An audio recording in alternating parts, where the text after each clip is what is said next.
dedicação plena à educação, porque nós sabemos que a educação é a maneira da nação ser sarada.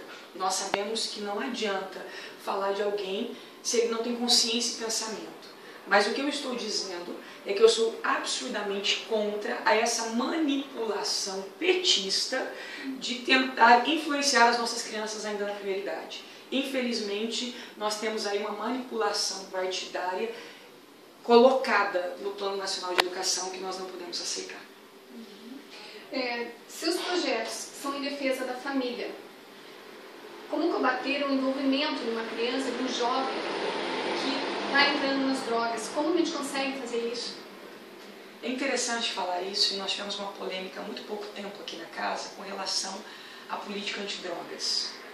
O município tinha, isso é um fato de denúncia, o município tinha uma secretaria antidrogas que funcionava de uma maneira muito teórica, infelizmente sendo até mesmo palco de palanque ou até mesmo palco para alguns atores políticos, ou seja, nós tínhamos poucas ações em toda a história da secretaria para o recurso que tínhamos. E quando nós falamos disso, nós temos que cuidar muito quando a gente fala de política para não tornar só em discurso.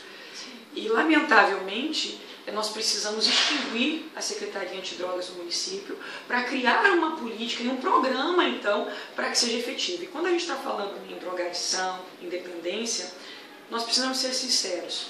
Só existe um grupo hoje que vai para a rua e resgatar esse povo, que é a igreja.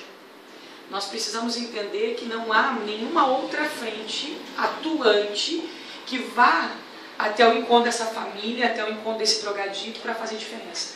Então nós entendemos que esse acolhimento que a igreja faz precisa ser cuidado e precisa ser suportado. O poder público precisa entender que nós temos mais do que a necessidade de apoiar essa frente que existe, mas a ação precisa ser sustentada pelo poder público. A vereadora tem projetos polêmicos, até criou o termo crentofobia. É por causa de preconceito de ter criado o Dia do Cristão e o prêmio ao pastor Pimentel de Carvalho que surgiu?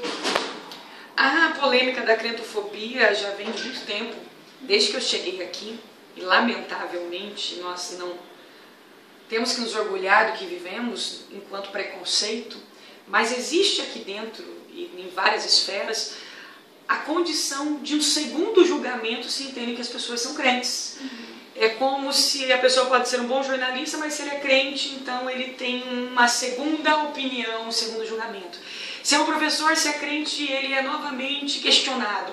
E no parlamento também. Nós vivemos aqui, lamentavelmente, um preconceito, e preconceito muitas vezes é velado, onde a mídia, a grande mídia, por muitas vezes fala de alguns projetos de relevância cultural com segundo peso. Por exemplo, eu perguntei ao nosso presidente da Fundação Cultural por que a cultura evangélica não é contemplada, já que alguém pode me perguntar, mas nós temos os nossos grupos de dança, de coreografia, nós temos os nossos grupos musicais, orquestras, e por que não são contemplados? Sendo que nós temos aí outros grupos de várias maneiras sendo contemplados. Então nós entendemos, existe sim preconceito, e mais do que preconceito, existe um discurso de ateísmo. E muitas vezes aqui nós temos nas plenárias o discurso de alguns ativistas dizendo, mas vereadora, o Estado é laico. Mas a Constituição nos garante o direito de crer. A Constituição nos garante a liberdade religiosa. E mais do que isso, quando a gente está falando de liberdade religiosa, o Brasil é um país cristão. Nós não somos um país ateísta, nós somos cristãos.